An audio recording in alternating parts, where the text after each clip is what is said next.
नमस्कार, आपका स्वागत है। दोस्तों, गरुड़ पुराण में भगवान श्री कृष्ण ने गरुड़ जी को मृत व्यक्ति की ऐसी चीजों के बारे में बताया है जिनका इस्तेमाल किसी भी जीवित व्यक्ति को नहीं करना चाहिए। भगवान श्री कृष्ण कहते हैं कि प्रकृति का यह नियम है कि जिसका भी जन्म हुआ है उसकी मृत्यु भी निश्चित ही है। मृत्यु ऐसा सत्य है जिसे कोई भी नकार नहीं सकता है। मृत्यु निकट आने पर मनुष्य को अपने शरीर का त्याग अवश्य ही करना पड़ता है और शरीर के साथ वह व्यक्ति सभी भौतिक वस्तुओं का भी त्याग कर देता है। अर्थात मनुष्य मृत्यु के पश्चात इस मृत्यु लोक की कोई भी वस्तु अपने साथ लेकर नहीं जा सकता। उसके साथ केवल उसके पाप और पुण्य ही जाते हैं। यदि किसी मनुष्य ने अपने जीवन काल में पाप से अधिक पुण्य किए हैं तो उसे मृत्यु के समय कोई कष्ट नहीं होता है और उसके प्राण सहज गति से निकलते हैं। लेकिन जिस व्यक्ति ने जीवन भर पाप किए हो उसकी मृत्यु बहुत दर्दनाक होती है। उसे मृत्यु के समय बहुत पीड़ा सहन करनी पड़ती है। यमराज के दूत उस पर बिल्कुल भी दया नहीं दिखाते हैं और उसे अपने पाश में बांधकर खींचते हुए यमलोक ले जाते हैं। यमलोक जाने के मार्ग पर उस पापी व्यक्ति को बहुत दुख होता है। वह हाहाकार करता हुआ नरक के मार्ग पर चलता है, लेकिन यम के दूतों को उस पर दया नहीं आती है और वे उसे और पीड़ा देते हैं। श्री कृष्ण कहते हैं कि आत्मा का इस संसार में कुछ भी अपना नहीं है। आत्मा अमर है, उसका कभी अंत नहीं होता है। वह अपने कर्मों के अनुसार बार बार जन्म लेती है। मनुष्य का शरीर भी उसका अपना नहीं है, वह भी उसे कुछ ही समय के लिए ईश्वर द्वारा प्राप्त हुआ है, जो एक दिन पंच तत्वों में विलीन हो जाएगा। किंतु फिर भी मनुष्य इस संसार में जन्म लेकर कई भौतिक सुखों के मोह में पड़ जाता है। मृत्यु के बाद भी उसका उन वस्तुओं के प्रति मोह नहीं छूटता है। श्री कृष्ण कहते हैं कि जब तक मनुष्य सांसारिक वस्तुओं का मोह त्याग करके संपूर्ण रूप से ईश्वर को अपना नहीं लेता, तब तक वह अलग अलग योनियों में जन्म लेकर पृथ्वी लोक पर ही भटकता रहता है। कभी कभी यह मोह इतना अधिक होता है कि वह मृत्यु के बाद भी इसी पृथ्वी लोक पर भ्रमण करता है, अर्थात वह प्रेत योनि धारण करता है। श्री कृष्ण कहते हैं कि यदि किसी मनुष्य की अकाल मृत्यु हो जाती है तो वह भी प्रेत योनि में चला जाता है और प्रेत योनि में वह अपने ही परिवार के लोगों को दुख देने लगता है।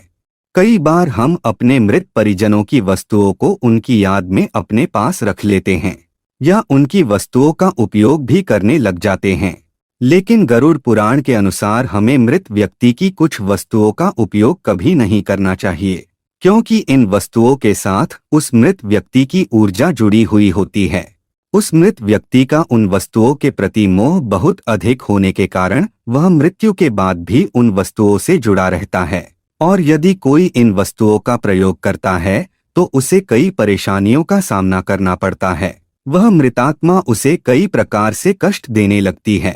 इसीलिए किसी भी मनुष्य को मरे हुए व्यक्ति की चीजों का इस्तेमाल कभी नहीं करना चाहिए।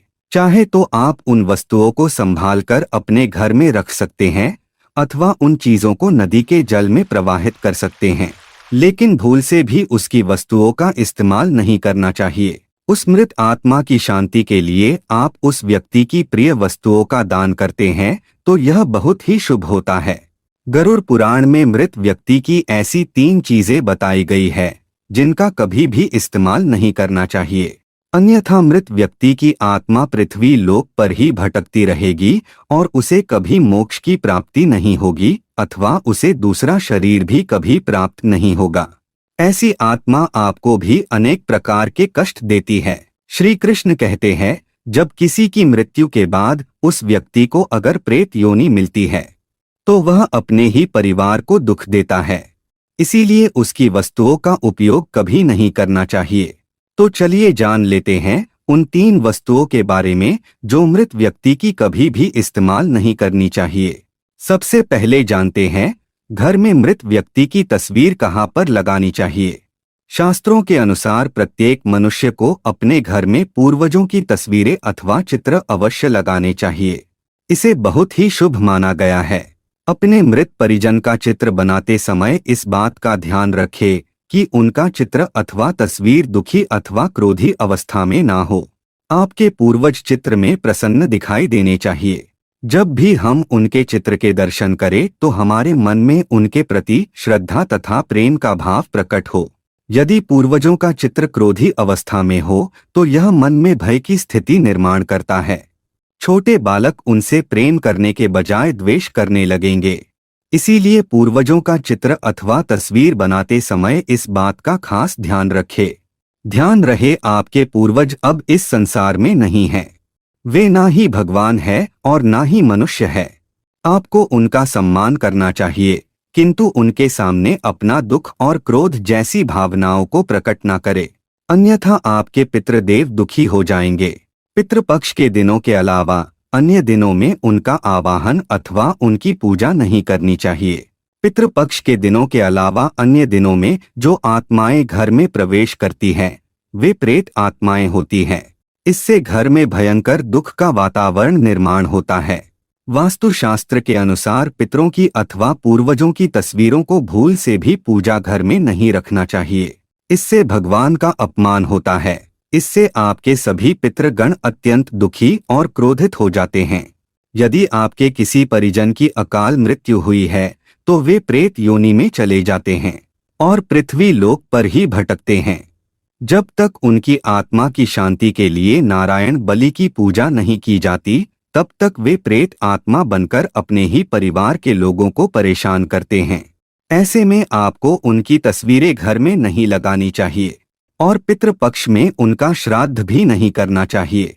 पितरों की तस्वीरें सदैव ही उत्तर दिशा की दीवार पर लगानी चाहिए, ताकि उनका मुख दक्षिण दिशा की तरफ होना चाहिए। इसके अलावा अन्य किसी भी दिशा में पितरों की तस्वीरें लगाना अशुभ माना गया है।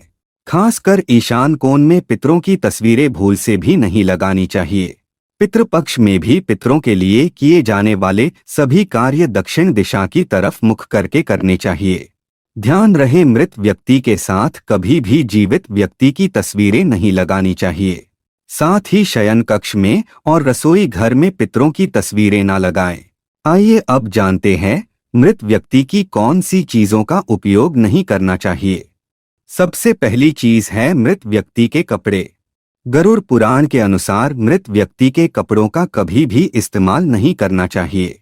उन्हें भूलकर भी पहनना नहीं चाहिए। ऐसा करने से मृत व्यक्ति की आत्मा उस व्यक्ति से जुड़ जाती है जो इनका इस्तेमाल करता है। मृत व्यक्ति की यादें उस व्यक्ति को सताने लग जाती हैं जो उनके कपड़ों का इस्तेमाल करता है, जिस कारण वो व्यक्ति मानसिक और शारीरिक रूप से कमजोर हो जाता है। उस व्यक्ति को अपने मृत परिजन की ऊर्जा का एहसास भी होने लगता है। इसलिए मृत व्यक्ति के कपड़े कभी भी नहीं पहनने चाहिए। मृत व्यक्ति के कपड़े हमेशा दान कर देने चाहिए, जिससे उसकी आत्मा को शांति प्राप्त हो जाती है।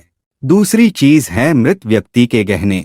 गरुड़ पुराण में कहा गया है कि मृत व्यक्ति के गहने भी उसके कपड़ों की तरह ही उसकी ऊर्जा के स्रोत होते हैं। मृत व्यक्ति का अपने गहनों से लगाव कपड़ों से भी कई गुना ज्यादा होता है, क्योंकि प्रत्येक व्यक्ति गहने खुद को सुंदर प्रतीत करने के लिए पहनता है। लेकिन जब व्यक्ति की मृत्यु हो जाती है और उसके गहने कोई दूसरा व्यक्ति पहन लेता है, तब मृत व्यक्ति की आत्मा असहज महसूस करने लगती है। वो आत्मा उस व्यक्ति को परेशान करने लग जाती है। आत्मा मोक्ष की राह पर न जाकर इसी मृत्यु लोक में अपने ही परिजनों को ही परेशान करने लग जाती है। इसलिए मृत व्यक्ति के गहनों का कभी भी इस्तेमाल नहीं करना चाहिए। व्यक्ति की मृत्यु के बाद उसके गहनों को गलाकर अन्य आभूषण करवा लेने चाहिए, अन्यथा उन्हें मंदिर में दान कर देना चाहिए। तीसरी चीज है मृत व्यक्ति की घड़ी। कपड़ों और गहनों की तरह घड़ी भी एक मृत व्यक्ति की प्रमुख ऊर्जा स्रोत होती है। गरुड़ पुराण में घड़ी के बारे में नहीं कहा गया है, लेकिन अनेकों ज्योतिष शास्त्र यह बताते हैं कि मृत व्यक्ति की घड़ी भी उससे जुड़ाव का कार्य करती है, क्योंकि घड़ी उस व्यक्ति से जीवन भर जुड़ी रहती है और उसके समय का निर्धारण करती है। इसलिए उस व्यक्ति की मृत्यु के पश्चात उसके समय का भी अंत हो जाता है, जिस कारण उस व्यक्ति की घड़ी का कभी भी इस्तेमाल नहीं करना चाहिए। ऐसी मृत व्यक्ति की घड़ी को हमेशा दान ही करना उत्तम माना जाता है। तो दोस्तों, उम्मीद है आपको यह जानकारी अच्छी लगी होगी। वीडियो को लाइक जरूर करें, कमेंट में जय पितृदेव और जय श्री कृष्ण अवश्य लिखें। साथ ही चैनल को सब्सक्राइब जरूर करें। आप सभी का धन्यवाद।